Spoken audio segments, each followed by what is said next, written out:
Good morning, my dear students. So today we are again back with the chapter of skeleton system. We are in class 9 and starting from Concise Biology part 1. So I have already explained that what are appendicular skeleton, then what are girdles, sternum, ribs, also the first part, that is the axial skeleton. So up till this it has been completed, right? So today we will be starting from joints. So what are joints? See, when two of the bones, okay, they are in one another position, okay, we call it as joints. Normally what is joints? What we call it as a joint? When two things join together, right? So in case of skeleton system, suppose this is a bone, okay, this is a bone, and here again a bone is being joined over here, so we call it as a joints. This portion is known as joint. So we will see there are different types of joints. First, a point at which two separate bones meet is called a joint. There are three major categories of joints in our body. What are they? They are immovable joints, the next one is partially movable joint, and the third one is freely movable joints. Okay, immovable joints means where two bones meet but we cannot move that joints. Okay, they are just joined with each other. Okay, and then come to partial movable joint. Partial movable joint means that only partial movement of the two bones is allowed, and freely movable joint means that it is the bones can be moved in a free way. So the first, coming to immovable joints, see, open page number 112. In these type of joints, no movement is possible between the two bones. The structure between the bone of the cranium are example of immovable joint. So here in our brain, the bones which are joined with each other, or the bones which meet with each other, we cannot move that. Okay, so it is an example of immovable joint. Now coming to partial movable joint, here only a very little or partial movement occurs between the two bones. Example, the joint between the ribs and the breastbone, or between the vertebrae. See, between the vertebrae means our backbone. Now we can just straight or just bend. Okay, here the bones, if we see that the bones are slightly movable, okay, so it is known as partial movable joints. Now coming to freely movable joint. In freely movable joint we have four types. What are they? Gliding joint, pivot joint, hinge joint, and ball and socket joint. So in gliding joint, it occurs between the bones of the wrist and also between the bones of the ankle, as well as between vertebra. So what happens? See, our wrist, okay, we are moving that, it is known as, or this type of joint is known as gliding joint, in which one bone glide on the top of another bone. Clear? Now coming to pivot joint, here one bone is rotated over a pivot like end of another bone. Okay, what happened here? One part remained stagnant or constant, and another part just move like a pivot. Okay, this type of joint we can find in our neck. For example, the skull is rotated on the upper end of the axis vertebra. See this movement. Does our backbone move too? No, but our skull moves. Now coming to hinge joint, this joint moves like a hinge in one plane, just like the hinge of a door. Example, the elbow joint between the humerus. So it only moves to a certain direction. Okay, like this, not in the back side. Okay, only this movement is allowed. So it is just like the joint which is available in our doors and windows. Okay. Now coming to ball and socket joint, what happened here? One end of a bone which is round and ball like fits into cup like depression of another bone. These joints provide movement in any direction. Two best examples are shoulder joint and hip joint. Okay, see, shoulder joint we can move in any direction. Also our hip, it is just like that.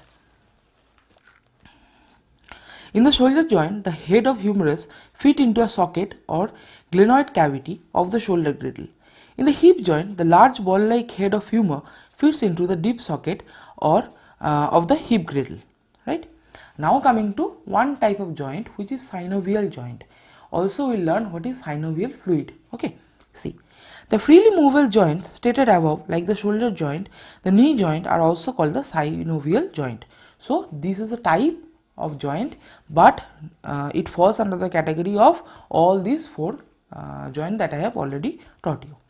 See, these joints have two special requirements. Firstly, they should be held firmly in position, and secondly, the surface coming into contact should be well lubricated to remove friction.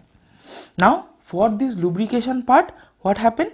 A fluid, whenever it occurs, is called a synovial fluid. Okay, so between the joints, here a fluid is there for lubricating purpose, so that it moves freely and easily.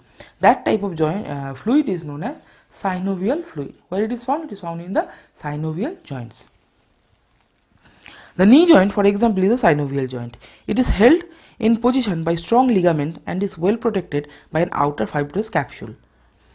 The ligament prevents dislocation in normal movement. The synovial fluid is contained in a sac formed of very thin synovial membrane, and this sac serves as a cushion between the bones. So you can see figure 12.11. Okay, knee joint diagrammatic representation is given there. So to brief classification of joints: immovable, partially movable, and freely movable. Now freely movable consists of gliding joint, pivot joint, hinge joint, and ball and socket joint. Clear? Now what are muscles? The muscle in the body provides the means of all the movement. See, if it is the only bone, then it is not possible for us to move that bone. Okay, it is the muscle which is attached to the bone which helps our muscle to either relax or contract and relax. Okay, this forms the movement in our bones. They cover the skeletal framework and also gives contour or shape to the body. Muscle helps to maintain body posture while sitting, standing, or walking. Most muscles are long bundles of contractile tissue. Each muscle usually has two ends, a fixed end where the muscle originates and the movable end which pulls some other part. The movable end is drawn out to form a tough structure, the tendon, which is attached to the bone. When stimulated by a nerve, the muscle contracts to become shorter and thicker, and thus it pulls the bones at the movable end. Muscle can only contract and relax, they cannot lengthen. So suppose we are contracting it and relaxing it. Now it is not possible for the muscle to get lengthens. Okay, it only can contract and relax. Okay. Now what are antagonistic muscle? See, a structure which has been moved by a muscle cannot be returned back to its original position without the action of another muscle. So suppose I am just relaxing my this muscle. Okay, now the muscle which is relaxed, it is not possible for that same muscle to again contract. So another muscle helps in contracting of that previous muscle. Okay, this type of muscle is known as antagonistic muscle. Such muscle causing opposing movement are called antagonistic muscle. For example, the bicep muscle of the upper arm flexes, it bends, that is, it bends the lower arm over the upper arm. Straightening of the lower arm is brought about by tricep or the exterior muscle. Therefore, these two muscles are known as antagonistic, or they are antagonistic to each other. Clear? Now, kind of muscles, there are three kind of muscles. What are they? They are voluntary muscle, involuntary muscle, and cardiac muscle. So definitely voluntary muscles will be those muscles which helps, which we can control. Suppose running, walking, speaking, okay, or movement of our hands, we can control by our own will. So these type of muscles are known as voluntary muscles, and the muscles which we cannot control, okay, which are beyond our control, is known as involuntary muscles. For example, what? For example, say suppose we are eating something. I have already completed digestive system. Suppose we are eating something. So the contracting and relaxing movement of our esophagus, okay, or of our stomach, it is beyond our control. So this is known as involuntary muscle. And coming to cardiac muscle, what are cardiac muscle? Cardiac muscle related, the term cardiac always related to heart. Okay, just remember this, cardiac always related to heart.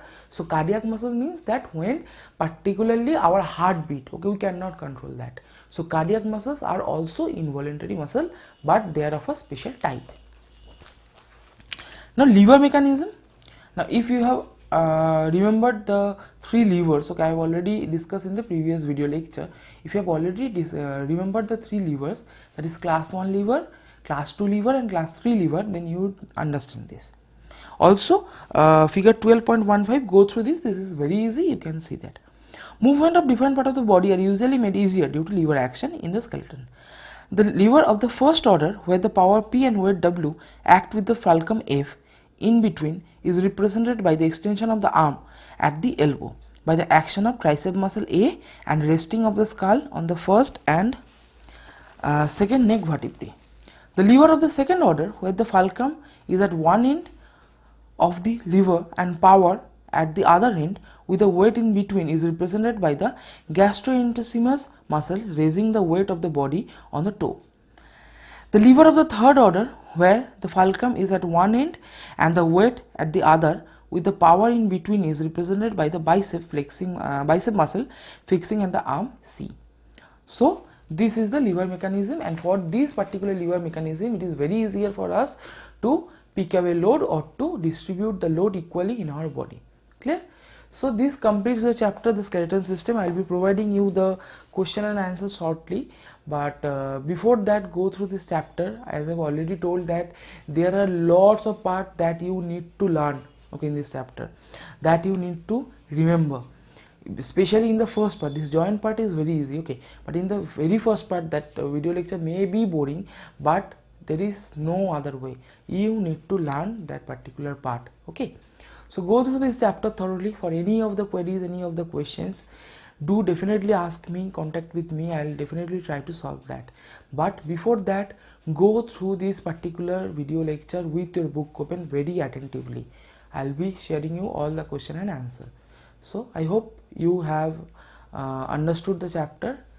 Take care of yourself, take care of your family. We will be meeting very soon with a new chapter. Till then, bye.